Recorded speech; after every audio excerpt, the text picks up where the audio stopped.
ఓం శ్రీకృష్ణాయ నమః. చైతన్య మహాభారతము 2వ పర్వము సభా పర్వము ద్యూత క్రీడ. ద్యూత సభాభవనంలోకి పాండవులు ప్రవేశించారు. పెద్దలకు నమస్కరించారు. రాజులందరినీ పలకరించారు. వారికి నిర్ణయించిన ఆసనాలపై కూర్చున్నారు. దేశ దేశాల నుండి వచ్చిన భూపతులతో సభ నిండి ఉంది. శకుని వచ్చి ధర్మరాజును సమీపించాడు. ధర్మరాజా, ద్యూత క్రీడకు అంతా సిద్ధంగా ఉంది, ఇక మనం ప్రారంభించడమే ఆలస్యం అన్నాడు. శకుని రాజా, వినోదానికి ఎన్నో క్రీడలున్నాయి, కానీ ఈ ఒక్క క్రీడయే పాపానికి కారణమవుతుంది. ఈ క్రీడలో క్షత్రియులు తమ పరాక్రమాన్ని ప్రదర్శించే అవకాశం లేదు. పైగా ధర్మాన్ని ఆశ్రయించుకొని సాగే ఆట కాదిది. మోసాలకు వంచనలకు ఈ క్రీడలోనే అవకాశం ఎక్కువగా ఉంటుంది.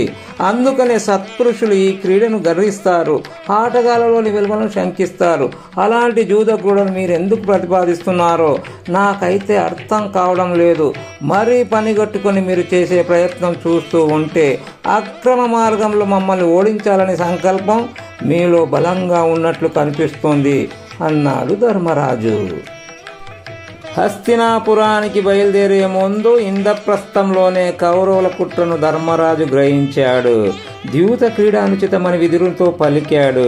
ద్యూత సభాభవనంలో ప్రస్తుతం ఈ విషయాన్ని సుస్పష్టం చేశాడు. ఇక్కడ ఒక విషయాన్ని మనం గ్రహించాలి. ధర్మరాజు ద్యూత క్రీడై హస్తినకు వచ్చాడు అనేది మాత్రం అక్షరాల అసత్యం. వినోదానికి ఎన్నో క్రీడలున్నప్పుడు మాయలకు మోసాలకు అవకాశం ఇచ్చే ఈ ద్యూత క్రీడ ఎందుకని ప్రశ్నించడంలోనే ధర్మరాజుకు ద్యూత క్రీడాసక్తి లేదని తేలిపోయింది. పైగా ధర్మ పౌరుషాలు కలిగిన రాజు యుధిష్ఠిరుడు ధర్మాశ్రయానికి పౌరుష ప్రదర్శనానికి అవకాశం లేని క్రీడ జూదమని నిర్ణయించి చెబుతున్నాడు. ఈ జూదము తనకు వాంఛనీయం కాదు అంటున్నాడు. సత్పురుషులు గర్విస్తున్నారు అనడంలోనే తన అభిప్రాయాన్ని సుస్పష్టం చేశాడు. నిశితమైన ధర్మనీతికి అవకాశం లేని ఈ ఆటను మీరెందుకు ప్రతిపాదిస్తున్నారు అని నిలదీశాడు కూడాను. నచనేతుర్ధ్రువారాజన్ కిం త్వం ద్యూతం ప్రశంససి. అక్రమ మార్గంలో చరించి అధర్మంగా తమను జయించాలనే కోరికతోనే కౌరవులు ద్యూత ప్రసంగం తెచ్చారని తాను అనుమానిస్తున్నట్లు కూడా చెప్పేశాడు. శకునే మైవనో జైశీర మార్గేణ నృశంసవత్. ధర్మరాజు శకునితో చెప్పిన మాటల్ని అర్థం చేసుకున్న వారెవరైనా సరే ధర్మరాజు ద్యూత క్రీడాసక్తితో వచ్చాడని నమ్మగలరా? పెద్దవాడైన ధృతరాష్ట్రుని ఆజ్ఞను తిరస్కరించలేక వచ్చాడే గాని ద్యూత వ్యసనంతో మాత్రం కానే కాదు. ద్యూత క్రీడ విషయంలో ధృతరాష్ట్రుని పాత్రను కూడా ఈ సందర్భంలో మనం కొద్దిగా ఆలోచించాలి. జూదం ఆడాలి అనేది కేవలం శకుని ఊహ మాత్రమే కాదు, దానికి తోడుగా దుర్యోధనుని అభీష్టము, ధృతరాష్ట్రుని ఆసక్తి కూడా పుష్కలంగా ఉన్నట్లే. ఈ సత్యాన్ని మున్ముందు స్పష్టంగా మనం చూడబోతాము. దుర్యోధనుడు దుర్మార్గుడు కాని ధృతరాష్ట్రుడు అమాయకుడు, నిస్సహాయుడు, పుత్రుని నియంత్రించలేని అసమర్థుడు అనేది మాత్రం ఎంత మాత్రమూ సమంజసము కాదు. దుర్యోధను కన్నా ధృతరాష్ట్రుని మనస్సే భయంకరంగా ఉంది అనేది నా నిశ్చితాభిప్రాయము. ధృతరాష్ట్రుడు దుష్టుడు కానట్లయితే ద్యూత క్రీడ విషయంలో ధర్మరాజు చేసిన వ్యాఖ్యానాన్ని ఆలకించగానే జూదాన్ని విరమింప చెయ్యాలి. కాని అలా చెయ్యలేదు. పుత్రవాత్సల్యంతో చేయలేకపోయాడనేది కాదు, రాజ్యవ్యాహం కూడా అతని మనసులో తిష్టవేసి ఉంది. ఏ శ్రమ లేకుండా పాండవుల రాజ్యం దుర్యోధనునికి సంక్రమిస్తూ ఉంది అనే అత్యుత్సాహం మనసులో పొంగి పొరులుతోంది. మహాభారత నీతి ప్రకారం కుల రక్షణకు, రాష్ట్ర ప్రగతికి పుత్రుని త్యజించాలి. అంతేగాని పుత్ర సౌఖ్యానికి రాష్ట్రాన్ని, ధర్మాన్ని బలి తీసుకునే నికృష్ట స్థాయికి ధృతరాష్ట్రుడు దిగజారి ఈ అధర్మ కార్యానికి అజ్ఞాతంగా శ్రీకారం చుట్టాడు. ప్రజలు, ప్రభువులు తనను తప్పు పట్టకుండా ధృతరాష్ట్రుడు అమాయకుడుగా నటిస్తాడు. ఒక్క మాటలో చెప్పాలంటే ధృతరాష్ట్రుని దుష్ట స్వభావమే కౌరవ వంశ నాశనానికి కారణమైంది. ప్రసిద్ధమైన యశో విలసితమైన కురు సామ్రాజ్యాన్ని నశింపకుండా ఆపే శక్తి ఒక్క ధృతరాష్ట్రునికే ఉండింది. అయినా అతడు తన శక్తిని వినియోగించలేదు. దుర్యోధనుని శీల స్వభావాలు ధృతరాష్ట్రునికి తెలియవా? దుష్ట చతుష్టయం పన్నే కుట్రలు తనకు తెలియకుండా జరిగాయా? శకునుని గాంధార రాజ్యానికి వెళ్లిపోమ్మని ధృతరాష్ట్రుడు ఎందుకు చెప్పలేదు? దుర్యోధనుడికి ఎంత స్నేహితుడైతే మాత్రం కర్ణుడు కౌరవ సోదరంలోనే ఎందుకుండాలి? కర్ణుని దూరం చేసి ఉంటే దుర్యోధనుడు కోరలు ఓడిన సర్పమే గదా. ఆ పని ధృతరాష్ట్రుడు ఎందుకు చేయలేదు? దుర్యోధను చూచి భయమా? అదే వాస్తవమైతే దుర్యోధనుని కూడా నియంత్రించాలి. భీష్మ, ద్రోణ, విదుర, కృపాదులు తన వెంటే ఉంటారు కదా. ఆ విషయంలో గాంధారి కూడా చక్కగానే వ్యవహరించింది. రాజా, బిడ్డల్ని సన్మార్గంలో పెట్టవలసిన బాధ్యత తల్లిదండ్రులకు ఉంది. తండ్రి అయిన వాడు బిడ్డలను చేతులారా పాడు చేయకూడదు. కన్న తల్లిగా నా అభిప్రాయం చెబుతున్నా. కౌరవారణ్యంలో దుర్యోధనుడు కార్చిచ్చు లాంటి వాడు. ఆ దుష్టుని దూరం చేసేయి. రాష్ట్ర రక్షణే ప్రధానమైన కర్తవ్యమని గాంధారి ఎంతో ఉన్నతంగా భాషించింది. సాధారణంగా తండ్రి కన్నా తల్లికే బిడ్డలపై వాత్సల్యం అధికమని చెబుతారు. కానీ ఇక్కడ అది కూడా తారుమారైంది. తల్లి అయిన గాంధారి దుర్యోధన దుష్టత్వాన్ని భరించలేక కడుపు తీపిని కూడా మరచి ప్రసంగిస్తూ ఉంటే ధృతరాష్ట్రుడు మాత్రం దొంగకు తేలు కుట్టినట్లు ఉండిపోయాడు. దుర్యోధను నియంత్రించలేని అసక్తతే ప్రధాన కారణమని భావించడం సముచితం కానే కాదు. పుత్రవ్యాయంతో సమానంగా రాజకాంక్ష కూడా ఆ వృద్ధుడిలో ప్రగాఢంగా ఉంది. అతడి మనస్సే ఒక మయసభ. ధృతరాష్ట్రుడు గొప్ప మాయాలోలుడు. జూదానికి ధర్మరాజు సుముఖంగా లేడని అర్థమైపోతూ ఉంది. ధర్మరాజు ప్రసంగాన్ని అలాగే కొనసాగిస్తే అన్యులెవరైనా అతనికి అనుకూలంగా భాషించడం మొదలు పెడితే మొదటికే మోసం వస్తుందేమో, జూదానికే ఆటంకం ఏర్పడుతుందేమో అని శకుని భావించాడు. ఎలాగైనా ధర్మరాజును జూదం వైపుకు తిప్పాలనే సంకల్పంతో ప్రసంగించడం ప్రారంభించాడు. యుధిష్ఠిరా, ఆటలో పాచికలు పడే రీతిని బట్టి జయాపజయాలు ఉంటాయి. కనుక ఇది కేవలం అదృష్టం మీద ఆధారపడి ఉంది. ఆట ప్రారంభానికి ముందు ఓటమి ఎదురవుతుందేమో అనే భయము ఆడేవారికి ఉండటం సహజమే. మాకు ఆ భయం లేకపోలేదు, అయినా ఆడుతున్నాము అన్నాడు శకుని. శకుని, జూదమనే క్రీడ పాప సహితమని, కపట పూర్వకమని ప్రాజ్ఞుడైన దేవల ఋషి నిర్ణయించి ఉన్నాడు. ఏ సంపదలను మేము ప్రజోపయోగ కార్యాలకు, సాధు రక్షణకు వినియోగిస్తున్నామో దానిని జూదమాడి మా నుండి అపహరించటానికి యత్నించకు అన్నాడు ధర్మరాజు. ధర్మరాజా, నైపుణ్యంతో క్రీడించుట, ఎత్తులు పై ఎత్తులు తెలిసి ఉండుట, వెనకాడని ధీశక్తి, ఇవన్నీ గలవారు దైవాధీనమైన ఈ క్రీడను ఉత్సాహంతో ఆడుతారు. క్షత్రియులు మరీను. ఒకవేళ ఈ దూత క్రీడలో మేము కపట వర్తలమని అనేదే నీ అభిప్రాయం అయితే ఈ కార్యార్థమే పూజుడైన ధృతరాష్ట్ర మహారాజు మిమ్మల్ని ఆహ్వానించాడనేది మీ అభిమతమైతే ఈ దూత క్రీడను విడిచి వెళ్లే అవకాశం మీకుంది. అంతేగాని అసందర్భ ప్రలాపాలు వినేవారికి బాధను కలిగిస్తాయి అన్నాడు కుయుక్తుల శకుని. శకుని, ఆహ్వానించిన తర్వాత వెన్ను త్రిప్పి వెళ్లే సంప్రదాయం కాదు మాది. విధి బలహీనమైనది. నేను ఎవరితో జూదమాడాలో చెప్పండి, అది నిర్ణయమైతే ఆట ప్రారంభిస్తాము అన్నాడు యుధిష్ఠిరుడు. ధర్మరాజా, సుబలరాజ నందనుడు నా మేనమామ గాంధార రాజకుమారుడు శకుని జూదమాడుతాడు. పందెం ఒడుటకు ధనరాశులను కృమ్మరించడానికి నేను సిద్ధంగా ఉన్నాను అన్నాడు సంతోషంతో దుర్యోధనుడు. ఒకరి కొరకు మరొకరు జూదమాడటం సముచితమైన కార్యం కాదు. ఆలోచించండి, మీ ఇష్ట ప్రకారమే సాగుతుంది అన్నాడు ధర్మమూర్తి యుధిష్ఠిరుడు. ధృతరాష్ట్రుడు సభలోకి ప్రవేశించాడు. ఇష్టం లేకపోయినా రాజును అనుసరించి వచ్చాడు విదుడు విద్యుక్తంగా. భీష్ముడు, ద్రోణుడు, కృపుడు కూడా వచ్చారు. రాజులందరూ వచ్చి ఆసీనులయ్యారు. జూదం ప్రారంభమైంది. విలువైన మణిరత్నాలతో తయారైన సువర్ణమాలను ఫలంగా పెట్టి ప్రతిపక్షం వారిని వడ్డమన్నాడు ధర్మరాజు. దుర్యోధనుడు ముందుకొచ్చి మణి ధనురాసులను పోశాడు. శకుని పాచికలు పట్టుకొని చేతిని ముందు వెనకాలకు 2-3 సార్లు పోనిచ్చి వేశాడు. ఈ పందెమును నేనే గెలుచుకున్నాను అన్నాడు శకుని. శకుని, నువ్వు మోసంతో గెలిచావని నాకు తెలుసు. అంత మాత్రాన పోయింది ఏమీ లేదు. నా వద్ద బంగారు ముద్రికలతో అక్షయ ధనరాశితో నిండిన పెట్టెలు ఎన్నో ఉన్నాయి. అవన్నీ వడుతున్నాను అన్నాడు ధర్మరాజు. ధర్మరాజు వైపు కపట దుక్కులకు ప్రసరింపజేస్తూ శకుని పాచికలు విడిచాడు. చూడు, ఇప్పుడు కూడా నాదే గెలుపు అన్నాడు గాంధార రాజు. శకుని, నా వద్ద శ్రేష్టమైన చైత్ర రథం ఉంది. అది 1000 సామాన్య రథాల కన్నా విలువైనది.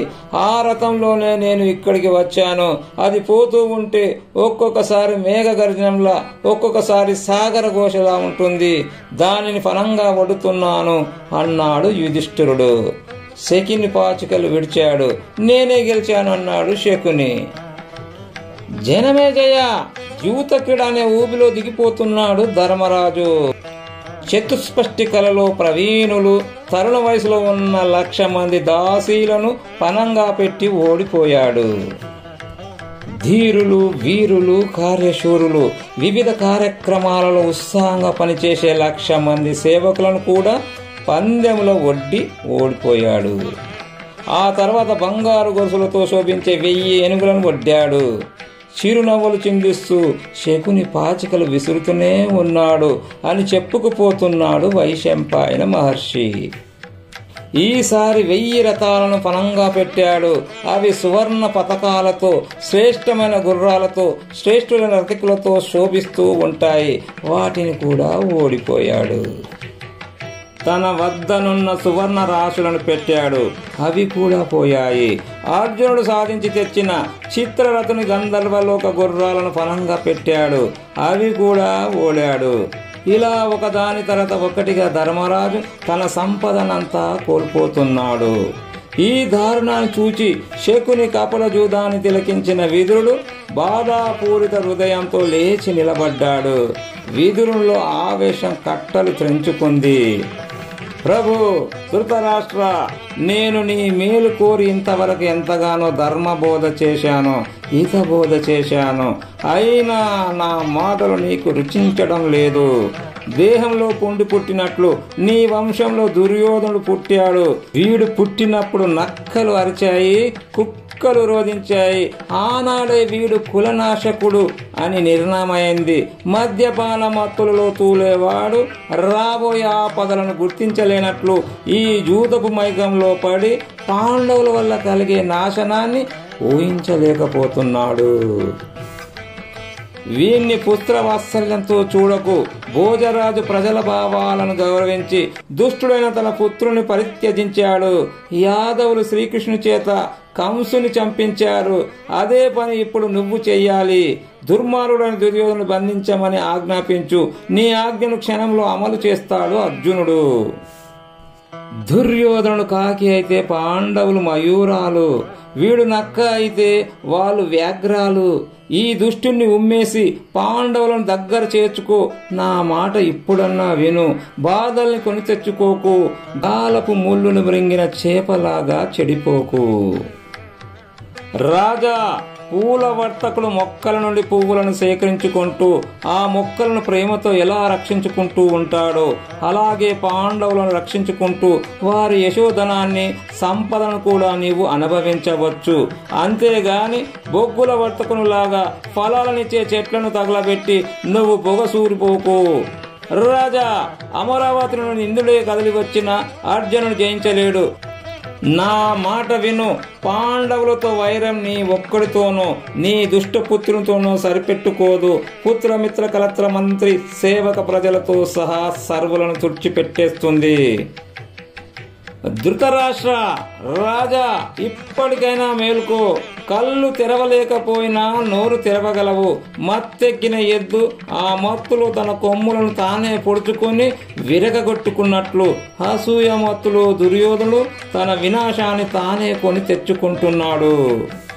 రాజా, ధర్మరాజు సమస్తాన్ని కోల్పోతున్నాడు. నావలాగా మునిగిపోతున్నాడు. ఈ రోజు విలాసంగానే కనిపించవచ్చు, వినోదంగానే గోచరించవచ్చు. ఒకనాడు భయంకరమైన సంగ్రామానికి ఇదే దారి తీస్తుంది. సంగ్రామమే జరిగితే అశేష ప్రజానీకం హౌతైపోతుంది. అది మనకు, మన వంశానికి మంగళకరం కాదు. రాజు ప్రజల్ని కన్న బిడ్డలలాగా ప్రేమించాలే గాని శత్రువులలాగా హింసించకూడదు.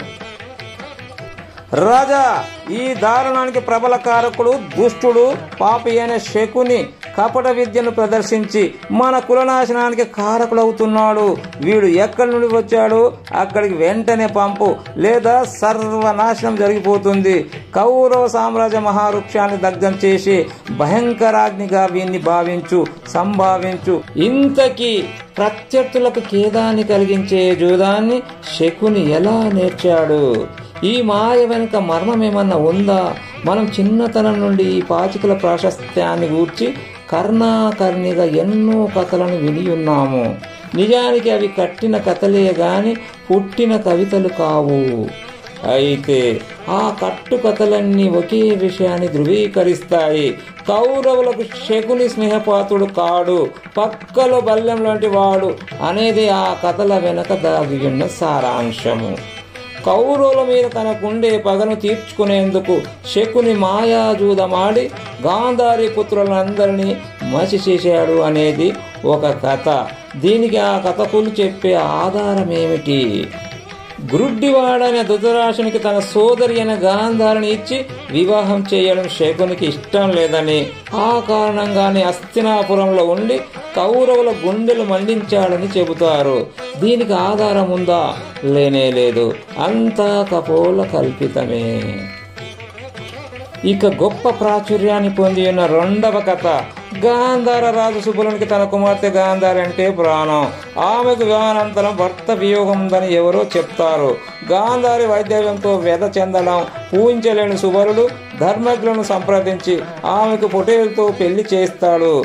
పొటేలు కాదు, అరటి చెట్టు అని కొందరు చెబుతారు. ఏదైతే ఏమైంది, మనిషి కాదు అని మాత్రం ఇద్దరు అంగీకరిస్తారు. వివాహానంతరం పొటేల్ను లేదా అరటి చెట్టును నరికేస్తారు. అంతటితో వైదవ్య దోషం తొలగిపోయిందని సరిపెట్టుకుంటారు. ఆ తరువాత గాంధారిని ధృతరాష్ట్రునికిచ్చి వివాహం చేస్తారు. కాలక్రమేణా ఈ దాగని వాస్తవం దుర్యోధను చెవిలో పడుతుంది. క్రుద్ధుడైన దుర్యోధనుడు సుబలును తెచ్చి చెరసాలలో బంధించి హింసిస్తాడు. దారుణమైన హింసలకు బలైన సుబలుడు మరణిస్తూ కుమారుడైన శకుని పిలిచి, నన్ను ఇలా హింసించిన గాంధారి కుమారులను నువ్వు సర్వనాశనం చెయ్యి అని చెబుతాడు. ఎలా చెయ్యాలి నాన్నా అని శకుని ప్రశ్నిస్తాడు. దానికి ఒక ఉపాయం ఉంది. నేను మరణించిన తర్వాత నా వెన్నుపామును పాచికలుగా చేయించి వారి చేత జూదమాడించి కురు సామ్రాజ్యమే సర్వనాశనమయ్యేలా చూడు. నా వెన్నుపాము నుండి ఉద్భవించిన పాచికలు వాళ్ళ పాలిట పాములై ప్రాణాలు తీసేస్తాయి అని చెబుతాడు. ఆ పాచికలు ఇప్పుడు శకుని వద్ద ఉన్నాయి. అవే పాండవులను ఓడిస్తాయి. ఆ తర్వాత పగలను రెచ్చగొట్టి దుర్యోధను మట్టి కరిపిస్తాయి. ఇది పాచికల కాల్పనిక గాథ. వెన్నుపాములు పాచికలై ఆటలు గెలిచేటట్లయితే అస్థి పంజరాలు కూడా కోట్ల డాలర్లకు అమ్ముడుపోతాయి. వెన్నుపాములు పాచికలై విజయాలు సాధిస్తే పుర్రెలు హెల్మెట్లై, మోకాలి చిప్పలు బంతులై, కాళ్ల ఎముకలు స్టంపులుగా రూపుదిద్దుకొని క్రికెట్ క్రీడలో పొరుగు దేశంపై విజయాలపై విజయాలు తెచ్చిపెడతాయి. రాజసూయ మహాయజ్ఞానికి హాజరైన భూపతులలో సుబలుడు కూడా ఉన్నాడు కదా. రాజసూయ యాగం తర్వాతనే కదా ద్యూత క్రీడ. ఇక సుబలుడు చచ్చిందెప్పుడు, శకునికి పాచికలు ఇచ్చిందెప్పుడు? ఇలాంటి అసందర్భ కథలు వెలుగు చూడబట్టే కథకు కాలు లేవు, ముంతకు చెవులు ఉండవు అనే సామెత బహుశా వచ్చి ఉంటుంది. శకునికి అక్షవిద్య తెలుసు. అతడు సంకల్పించినట్లు పాచికలు పడతాయి. దుర్యోధనునికి రాజ్యాన్ని సాధించి పెట్టాలనే తపనతో శకుని జూద క్రీడకు శ్రీకారం చుట్టినాడే గాని కౌరవులపై పగ తీర్చుకోవాలని మాత్రం కానే కాదు. ఇక కథలోకి ప్రవేశిస్తాం. శకుని మాయలను తెలిసిన విదురుడు శకుని రాజ్యం నుండి తరిమి కొట్టమని ధృతరాష్ట్రునితో తీవ్రంగా పలికాడు. విదురుని మాటలకు ప్రతిస్పందిస్తూ పగపట్టిన పాములా లేచాడు దుర్యోధనుడు. విదురా, నీ వ్యర్థ ప్రసంగాలు ఆపు. పాండవులను స్తుతించడము, కౌరవులను నిందించడం నీకు విధిగా మారిపోయింది. నీవు మా ఒడిలో పడుకుని ఉన్న సర్పానివి, పోషించిన వారిని హతమార్చే విషమార్జాలానివి. ఉండేది మాతో, చేతులు కలిపేది, చిత్తాన్ని ముంచేది వారితో. నీ ఆంతర్యం మాకు అర్థమైంది. నీవు స్వామి ద్రోహివి. తినిన ఇంటిలో వాసాలను కూసాలను ఎలా లెక్కించాలో నీ దగ్గరే నేర్చుకోవాలి. నీలాంటి వాడిని ఇంతకాలం ఉంచుకోవటమే మా దోషం. నీ ఇష్టం వచ్చిన చోటికి వెళ్ళు. ఇక ఈ స్థానంలో నీకు స్థానం లేదు. కులటను ఎంత గౌరవించినా, ఎంతగా సన్మానించినా అది ఏదో ఒకనాడు పురుషుని మోసం చేసే తీరుతుంది. కులట లాంటి కుటిలుడవు నువ్వు అన్నాడు దుర్యోధనుడు. జనమేజయ, దుర్యోధను నిందావాక్యాలను ఆలకించిన విదురుడు దుర్యోధను హెచ్చరించాడు అంటున్నాడు సర్పయాగ సదనంలో వైశంపాయనుడు. దుర్యోధన, నీ బుద్ధి చెడిపోయింది. చెడిన బుద్ధే నీకు ఇప్పుడు తోడుగా ఉంది. మోసపు మాటలే నీకు రుచిస్తాయి. వంచేవారే నీకు మంచివారుగా కనిపిస్తారు. ప్రియవచనాలు పలికేవారు ప్రపంచంలో చాలా మంది లభిస్తారు. అప్రియమైన హితాన్ని బోధించే వక్త, హితాన్ని శ్రవణం చేసే శ్రోత అరుదుగా ఉంటారు. అప్రియంగా ఉన్న ధర్మబోధ వల్ల కలిగే ప్రసన్నతను సజ్జనులు కాని వారు అనుభవించలేరు. దుర్యోధన, నీకు హితం చేయాలని నేను చెప్పాను. వింటే రక్షింపబడతావు. విననంటావా? నీ ఇష్టం. ఎప్పుడూ వినని వాడే వినలేదు అని సరిపెట్టుకుంటాం. సత్పురుషులు మహాభుజంగాలని మరిచిపోకు. వారికి ఆగ్రహం కలిగిందా, వారి నేత్రాలు విరజిమ్మే భయంకర విషాగ్నులను నువ్వు తట్టుకోలేవు అని తన ప్రసంగాన్ని ఆపేశాడు విదురుడు. ఇంతవరకు జరిగినదంతా తాను విననట్లే నటిస్తూ, ధర్మరాజా, నీ ధనాన్ని, రత్నరాసుల్ని, గజాల్ని, అశ్వాల్ని, సేవకుల్ని, దాసీలను నువ్వు ఓడిపోయావు. తరువాత ఏమి మిగులు ఉందో చెప్పు అన్నాడు శకుని. సింధు నదీ తీరం నుండి పర్ణాశా నది తీరం వరకు గల భూములలో వసించే గుర్రాలను, ఎద్దులను, ఆవులను, మేకలను, గొర్రెలను ఒడ్డాడు. అవి నావే అన్నాడు శకుని. బ్రాహ్మణులకు ఇచ్చిన అగ్రహారాలను తప్పించి మిగిలిన జనపద వాసాలను, అందులో వసించే జనాన్ని పనంగా పెట్టాడు ధర్మరాజు. పాచికలు వేసి అవి కూడా ఇక నావే అన్నాడు శకుని. రాజకుమారులు ధరించే స్వర్ణాభరణాలు, కంఠాభరణాలను, కుండలాలను, ఉంగరాలను అన్నిటినీ ధర్మరాజు ఓడిపోయాడు. వస్తు రూపంలో, ధన రూపంలో, స్థిరచరాస్త్ర రూపంలో ఉన్నవన్నీ శకుని పాలయ్యాయి. ధర్మరాజా, చెప్పు, ఇక ఇప్పుడు ఏమి వడ్డుతావు అన్నాడు సౌబలుడు. నా తమ్ముడు నకులుని పనంగా పెడుతున్నాను అన్నాడు ధర్మరాజు. శకుని మాయాపాచికల మధ్య నకులుడు ధర్మరాజు నుండి తొలిపోయి శకుని ముందు పడ్డాడు. ధర్మరాజు సోదరులలో నకులుని మొదట ఓడినాడు. ధర్మరాజు సోదరుల్లో మొదట సహదేవుని ఒడ్డినట్లు ముఖ్యంగా ఆంధ్రులమైన మనం అనుకుంటూ ఉంటాము. దానికి కారణం ఆంధ్ర మహాభారతము. నన్నయ్య భట్టారకుడు ఎందుకనో మూలానికి భిన్నంగా ఇక్కడ కళాన్ని కదిలించాడు, స్వతంత్రించి రచించాడు. ఆ తరువాత హరికథలు, నాటకాలు, ప్రవచనాలు అన్ని చోట్ల నన్నయ్య వాక్యే ఎక్కువగా వినిపించింది. పద్య సాహిత్యం గొప్ప ప్రాచుర్యాన్ని పొంది ఉండటం చేత ఈ విషయం తెలుగువారి మనసులలో నాటుకుపోయింది. సోదరులలో ఎవరిని ప్రథమంగా పందెంలో పెట్టాలి అనేది మీమాంస. సాధారణంగా కష్టాలలో పెద్దలు ముందు నిలవాలి, ఆనందాలను పిల్లలకు ముందు వితరణ చెయ్యాలి. ఇది హర్షధర్మం, సంప్రదాయం అందించిన సదాచారం. తినుబండారాలను ఇంటికి తెస్తే ఈ కాలంలో కూడా ముందుగా పిల్లలకే పెడతాము. బాధలు ఎదురైతే పిల్లలకు చెప్పకుండా పెద్దలము అనుభవిస్తాము. ఇవన్నీ ఆర్ష సంస్కృతిలో సర్వకాలాలకు ఉపకరించే ఆదర్శ ధర్మాలు. ఇప్పుడు జూదములో ఏ సోదరుని పందెంలో పెట్టాలి? పందెం ఓడితే ఒడ్డబడిన వాడు ఇక మన ఒడ్డుకు చేరడు. ఇది గుండెను పిండేటంతటి కష్టము. ఇలాంటి కష్టాల్ని ఎవరు అనుభవించాలి? ఇప్పుడు మనం చర్చించినట్లు పెద్దలు అనుభవించాలే గాని పిన్నలు మాత్రం కాదు. పాండవులలో పెద్ద ఎవరు? ధర్మరాజు. కనుక ధర్మరాజు తనను తానే పందెంలో పెట్టుకోవాలి. ధర్మరాజు తననే ఓడిపోతే ఆ తర్వాత జూదం ఎవరు ఆడుతారు? ఎవరైతే మాత్రం ధర్మరాజు తర్వాత జూదం ఎందుకు ఆడాలి అని ప్రశ్న వేసుకోవచ్చు. నిజమే, అదే జరిగితే ధర్మరాజు ఎక్కడో వేరుగా నివసిస్తూ ఉంటాడు. భీమార్జున నకుల సహదేవులు ధర్మరాజుకు దూరంగా వసించవలసి వస్తుంది. పాండవులు కలిసి ఉండాలే గాని వేరుగా ఉండలేరు. ఇదొక ధర్మ సూక్ష్మం. కనుక ధర్మరాజు తనను తాను ఫలంగా పెట్టలేడు. మరి ఆ తర్వాత అవకాశం ఎవరిని వరించాలి? సహదేవుని మాత్రం కానే కాదు.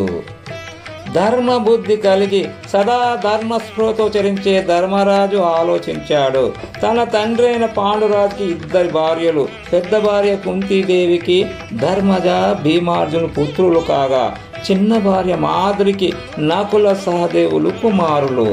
కుంతి పుత్రులో జ్యేష్ఠుడైన ధర్మరాజు తనను తాను పనంగా పెట్టే అవకాశం లేకుండా పోయింది. కనుక తన పినతల్లి కుమారుల్లో పెద్దవాళ్ళైన నకులుని మొదట పనంగా పెట్టాడు. ఇది ధర్మం, సంప్రదాయం. ధర్మాన్ని సంప్రదాయాన్ని నిరాకరిస్తే అలా నిరాకరించిన వ్యక్తి ఎంతటి వాడైనా సరే హైందవ సమాజం అంగీకరించదు. అసంప్రదాయ విత్ సర్వశాస్త్ర విదపి మూర్ఖవదేవ ఉపేక్షణీయ. సాంప్రదాయదౌరుడు ఎంతటి విద్వాంసుడైనా సరే అతనిని మూర్ఖునిగా భావించి విడిచిపెట్టమన్నారు గీతా భాష్యంలో శ్రీ శంకర భగవత్పాదులు. ఈ కారణం చేతనే సంప్రదాయాన్ని గౌరవించే యుధిష్ఠిరుడు ముందుగా నకులుని ఒడ్డాడు. శాస్త్రీయ అవగాహన, ధర్మ విశ్లేషణము, తాత్విక జిజ్ఞాస మొదలైన విషయాలు చర్చకు వచ్చినప్పుడు సంస్కృత భారతము దేదీప్యమానంగా జాజ్వల్యమవుతుంది. అదంతా వ్యాస ప్రసాదం. కొందరు ప్రబుద్ధులు ఈ విషయాన్ని విపరీతంగా ఆలోచించి అలసిపోతూ ఉంటారు. ధర్మరాజు తన పినతల్లి కుమారుడైన నకులుని ముందుగా ఒడ్డాడు, తన తమ్ముళ్లను తర్వాత ఒడ్డాడు అని పూర్వపక్షం వినిపిస్తూ ఉంటారు. ధర్మం ధర్మం అంటూ శ్వాసించే ధర్మరాజుకి సమబుద్ధి ఉండాలి గాని ఈ విషమ బుద్ధి ఏమిటి అని ప్రశ్నిస్తూ ఉంటారు. ఈ విధంగా విమర్శించే తార్కికులు ముందుగా మరొక్క విషయాన్ని కూడా విచారించుకోవాలి. అరణ్య పర్వం చివరిలో యక్ష ప్రశ్నల ఘట్టం వస్తుంది. యక్షుని ప్రశ్నలకన్నిటికీ ధర్మరాజు సమాధానం చెప్పిన తర్వాత సంతసించిన యక్షుడు ధర్మరాజుతో, రాజా, నీ సోదరుల్లో ఒక్కడే బ్రతుకుతాడు, అతడెవరో నీవే ఎన్నుకో అన్నాడు. తస్మాత్వమేకం భ్రాతॄణాం యమిచ్చసి సజీవతు. ఆ ప్రశ్నకు ధర్మాత్ముడైన యుధిష్ఠిరుని సమాధానం యక్షుని రూపంలో ఉన్న యమధర్మరాజును అమాంతం కుదిపేసింది. ధర్మరాజు ఎవరిని కోరుకున్నాడు? భీముని కాదు, అర్జునుని కాదు, నకులుని కోరుకున్నాడు. శ్యామో యయేష రక్తాక్షో బృహచ్చాల ఇవితోత్తితః వ్యూఢోరస్కో మహాబాహుర్నకులో యక్షజీవతు. ఓ యక్షుడా, శ్యామవర్ణము గలవాడు, ఎర్రని కన్నులు గలవాడు, పెద్దదైన మధ్య చెట్టు వంటి పొడవైన శరీరము గలవాడు, విశాలమైన ఛాతి గలవాడు, గొప్ప భుజములు గలవాడు అయిన నకులుని ప్రసాదించండి అని అడిగాడు. ధర్మరాజా, భీమసేనుడు నీకు ప్రియుడు కదా, ప్రియస్తే భీమసేనః. అర్జునుడే కదా మీకు దిక్కు, అర్జునః వహి పరాయణం. అలాంటప్పుడు సవితి తల్లి కొడుకైన నకులుని బ్రతికించమని ఎందుకు కోరుతున్నావు అని ప్రశ్నించాడు యక్షుడు. యక్షుడా, మహాత్మా, సమత్వం అనేది సత్యము కన్నా శ్రేష్టమైన ధర్మమని నా అభిప్రాయము. అనృశంస్య పరో ధర్మ పరమార్థాచ్చ మే మతం. విషమత్వము మాకు గిట్టదు, సమత్వమే మాకు వాంఛనీయము. నా పేరు ధర్మరాజు. నేను ధర్మము తప్పనని జనులు చెప్పుకుంటారు. నేను ధర్మ దూరుడను కాలేను. మా తమ్ముడు నకులుణ్ణి బ్రతికించండి. యక్ష, మా నాన్నకు 2 భార్యలు. 2 తల్లులలో ఎవ్వరూ పుత్రహీనులుగా ఉండకూడదనేది నా అభిమతం. నాకు మా తల్లి కుంతీదేవి ఎలాగో, మా పినతల్లి మాద్రి కూడా అంతే. కుంతీ కుమారునిగా నేను బ్రతికే ఉన్నాను. మా పినతల్లి కుమారుడు నకులు బ్రతికితే మా మాద్రి అమ్మ కూడా సంతోషంగా ఉంటుంది. కనుక నకులును బ్రతికించండి. ఇదే ధర్మము. ధర్మాన్ని దగా చేసిన వారు దగా పడతారు, ధర్మాన్ని రక్షించిన వారు తప్పక రక్షింపబడతారు. ఈ విషయంలో మరొక ఆలోచనకు నేను అవకాశం ఇవ్వను. ధర్మ ఏవాతో హంతి ధర్మో రక్షతి రక్షితః. తస్మాత్ ధర్మం నత్యాజామి మానో ధర్మహతో వదీత్. ధర్మాన్ని వధించిన వాణిని ధర్మం వధిస్తుంది, ధర్మాన్ని కాపాడిన వాణ్ణి ధర్మం కాపాడుతుంది. కనుక నేను ధర్మాన్ని ఎన్నటికీ విడవను. మేము హింసించని ధర్మము మమ్మల్ని హింసింపకుండుగాక. శ్యామాంగునా రక్త జలుర్వనేత్రు సాలం ప్రాశునున్నత లలిత బాహు. నకులున్ బ్రతికింపు నావుడు యక్షుండు. భీమ పలుగులలతి భీమ బలులు. ప్రియులు నీకెంతయు భృతివీష వీరిలో. నొకని గోరక ఇట్లు నకులు గోరి తనుడు ధర్మాజుడనియను. మా తండ్రియగు పాండు విభునకు మగువలిరువు. రందుగుంతి కొడుకులైన మువ్వురిలోన నేను బ్రతికినాడనింక మాద్రి. తనయులిరువు రందుదగనిప్పుడొక్కడు బ్రతకవలద చెప్పు మా పాడి తెరగు అని శంభుదాసుడు ఎర్రన ఆంధ్రానువాదం. ఇక జూదంలోకి పోదాం. నా తమ్ముడు సహదేవుడు గొప్ప పండితుడు, కీర్తిమంతుడు, ధర్మవిధుడు. అట్టి వాణిని పనంగా పెట్టడం మంచిది కాదని నాకు తెలుసు. అయినా అన్నగా అతన్ని ఒడ్డుతున్నాను అన్నాడు ధర్మరాజు. మరుక్షణంలోనే ఓడిపోయావు అన్నాడు శకుని. యుధిష్ఠిరా, మాద్రిపుత్రులు నీ సోదరులు నకుల సహదేవులు మా ఖజానాలో జమ అయ్యారు. ఇక భీమార్జులు మిగిలి ఉన్నారు. వారిద్దరూ నీకు మాననీయులు కనుక వారిని మాత్రం పందెంలో పెట్టవు అని భావిస్తున్నాను అన్నాడు గాంధార రాజు శకుని. దుష్టుడా, అధర్మపరుడా, కపట వర్తనుడా శకుని, నికృష్టంగా ఆలోచిస్తూ సోదరుల మధ్య చిచ్చు రగిలించడానికి కూడా నీవు సిద్ధపడ్డావు అన్నాడు ధర్మరాజు. యుధిష్ఠిరా, ఒక్క మాట చెబుతాను విను. నీవు వయసులో పెద్దవాడివి, గుణాలలో శ్రేష్ఠుడివి. కావాలంటే నీకు నమస్కారం పెడతాను. జూదగాడు ప్రశాంతంగానే క్రీడను ప్రారంభిస్తాడు. ఓటమిని చవిచూచే కొద్దీ మానసికంగా స్థాయిని కోల్పోతాడు. బాగా దెబ్బతిన్నప్పుడు పిచ్చివాడులా తయారై నోటికి వచ్చినట్లు వాగుతాడు. నిజం చెప్పాలంటే అలాంటి మాటలు అతడు మేల్కొన్నప్పుడే కాదు, నిద్రలో కూడా కలవరించడు అని ధర్మరాజును తీవ్రంగా రెచ్చగొట్టేశాడు. శకుని, భయంకరమైన యుద్ధమైన సముద్రాన్ని అర్జునుడు అనే నావ సాయంతో మేము దాటుతున్నాము. అతడు సవ్యసాచి, విజయుడు. అట్టి నా తమ్ముని పనంగా పెడుతున్నా అని చెప్పడానికి నాకు మాట రావడం లేదు. అయినా అర్జునుని పనంగా పెడుతున్నాను అన్నాడు ధర్మరాజు. పాచికలు వేశాడు శకుని. అర్జునుని గెలుచుకున్నాను అని గర్జించాడు. ధర్మరాజా, ఇక నీకు మిగిలి ఉన్నది భీమసేనుడే, పెట్టే పనంగా వాణ్ణి కూడా అన్నాడు శకుని. భీముడు మా సేనలో ముందు ఉంటాడు, మా సేనను నడిపేది అతడే, వజ్రదేహుడు, పరాక్రమలో ఇంద్రసముడు, నా తమ్ముడు భీముణ్ణి ఒడ్డుతున్నాను అన్నాడు ధర్మరాజు. మరుక్షణంలోనే పాచికలు వేసి ధర్మజ భీముని మర్చిపో అన్నాడు మోసగాడు మాయలోడు. యుధిష్ఠరా ఇంకేమి మిగిలి ఉందో చెప్పు అన్నాడు శకుని. ధర్మరాజు తననే పందెం పెట్టేందుకు త్వరపడ్డాడు. పాండవాగ్రజుడనైన నేనున్నాను, నేను ఓడితే నన్ను గెలుచుకున్న వారికి సేవ చేస్తాను అన్నాడు ధర్మరాజు. శకుని పాచికల మోసంలో పడి తనను కూడా పోగొట్టుకున్నాడు ధర్మరాజు. శకుని వికటాట్టహాసము చేస్తూ లేచి నిలబడ్డాడు.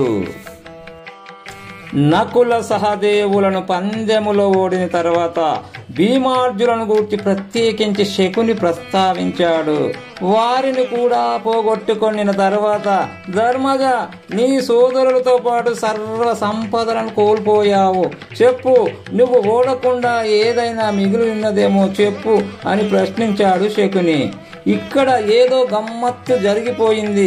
భీమార్జులను ప్రత్యేకంగా ప్రస్తావించిన శకుని ద్రౌపది విషయాన్ని ఎందుకు ప్రస్తావించలేదో ఊహకందదు. ఒకవేళ ప్రస్తావించి ఉంటే ఏమయ్యేది? భార్యను పందెంలో ఒడ్డిన వ్యక్తిగా ధర్మరాజు చరిత్రలో నిలిచిపోయేవాడు. అందుకనే ధర్మరాజు త్వరపడి తనను తాను పందెంలో పెట్టుకున్నాడు. అంటే ధర్మరాజు ద్రౌపదిని పందెంలో పెట్టి ఓడలేదా? ఆ విషయాన్ని కూడా చర్చిద్దాము. ధర్మరాజా నీవు ఇక పేరుకు తగవు. అధర్మ ప్రవర్తనుడు ధర్మరాజు ఎలా అవుతాడు? నీ దగ్గర సంపద ఇంకా మిగిలి ఉండగా ఏమి లేనట్లు అంతా ఓడినట్లు నటించి నిన్ను నీవు ఒడ్డుకున్నావు. ఇది అధర్మం కాదా? నీ ప్రియసతి ద్రౌపది విషయం ఏమిటి మరిచావా? అవకాశం ఇస్తున్నా ఆమెను ఒడ్డి విజయాన్ని సాధించు అన్నాడు శకుని. ధర్మరాజును గెలుచుకున్న తరువాత ద్రౌపది విషయాన్ని శకుని ప్రస్తావించాడు. నిజం చెప్పాలంటే కుయుక్తుల శకుని ఇక్కడే ఓడిపోయాడు. భీమార్జునుల తర్వాత ద్రౌపది విషయాన్ని శకుని కనుక ప్రస్తావించి ఉంటే ఆ ధర్మపరుడే గనక శకునికి తరిగేదేమీ లేదు. కాని ధర్మరాజు పెద్ద సంకటంలో పడి ఉండేవాడు. ఎందుకనో శకుని ఆ పని చేయలేకపోయాడు.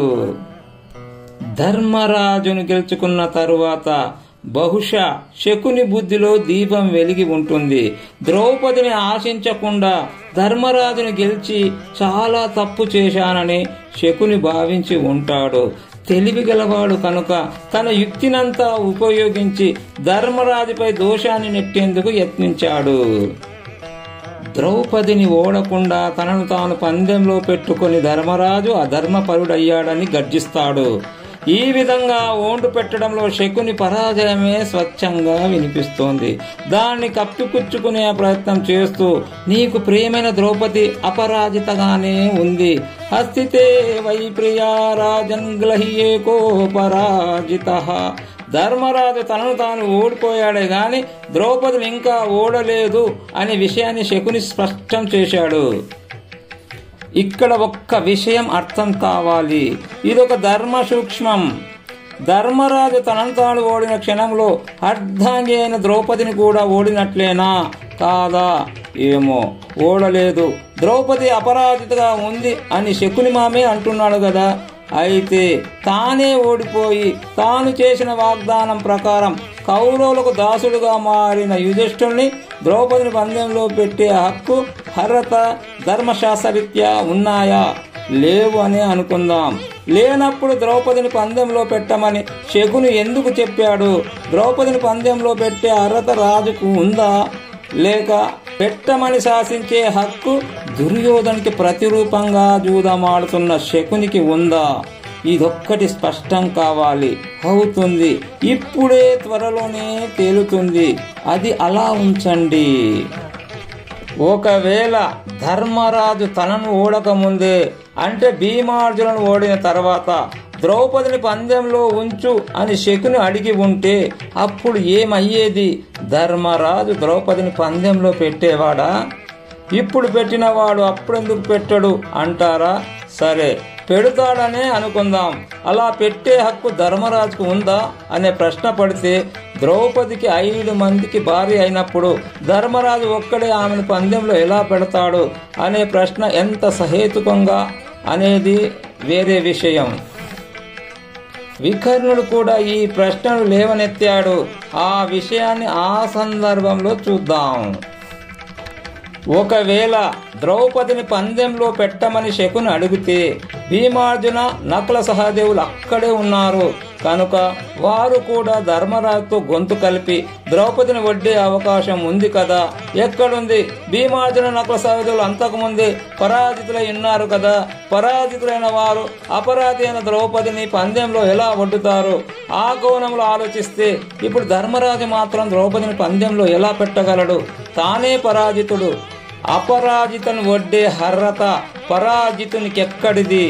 అందుకనే తన తలను తానే బాదుకుంటూ ధర్మరాజు కంటే ముందే ద్రౌపదిని పందెం పెట్టమని అడగనందుకు పరితపిస్తూ ఇక ఆలస్యం చెయ్యకూడదని భావించిన శకుని, ధర్మరాజా, ఓడబడకుండా మిగిలిన ద్రౌపదిని పందెంలో పెట్టి పోయిన వాటిని తిరిగి జయించుకో అని అర్ధరహితంగా, అసందర్భంగా, అశాస్త్రీయంగా మాట్లాడాడు.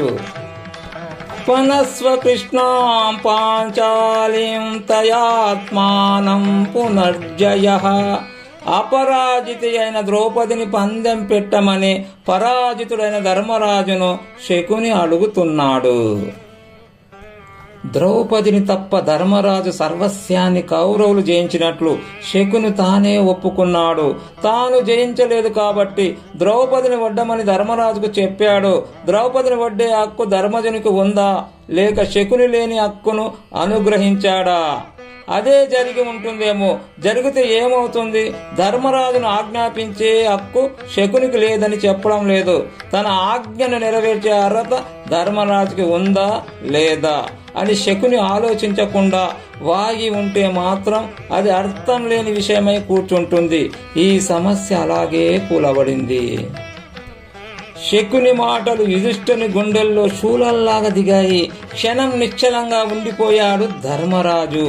మరుక్షణంలోనే అతిలోక లావణ్యవతి సుగుణాల రాశి ద్రౌపదిని పనంగా వడ్డుతున్నాను అని ధర్మరాజు పలుకగానే సభంతా కలవరంతో చలించిపోయింది. దిగ్దిగిత్యేవ వృద్ధానాం సభ్యానాం నిహిత్రుతా గిరః. సభలోని పెద్దలు, వృద్ధులైన సభ్యులు ధిక్కారము ధిక్కారము అని అరిచారు. భీష్మ ద్రోణ కృపాదీనాం స్వేదచ్చ సమజాయత. భీష్మ ద్రోణ కృపాచార్యులు దేహాలు కంపించాయి, చెమటలు పోశాయి. శిరో గృహీత్వా విదురోగత సత్వైవాభవత్. విదురుడు తలను కొట్టేసుకున్నాడు, స్మృతి తప్పి పడిపోయాడు. సభ్యుల నేత్రాల నుండి కన్నీరు దొలుతున్నాయి. సభ్యానాం నేత్రభ్యః ప్రాపతః జలం. మా వాళ్ళు గెలిచేశారా అని పొంగే సంతోషాన్ని ఆపుకోలేక అడిగాడు అంధుడైన కౌరవరాజు. కర్ణుడు ఆనందంతో ఊగిపోతున్నాడు. ఈ విజయం కూడా మాదే అని కుయుక్తుల శకుని చేతులను చక్రాకారంలో త్రిప్పుతూ పలికాడు.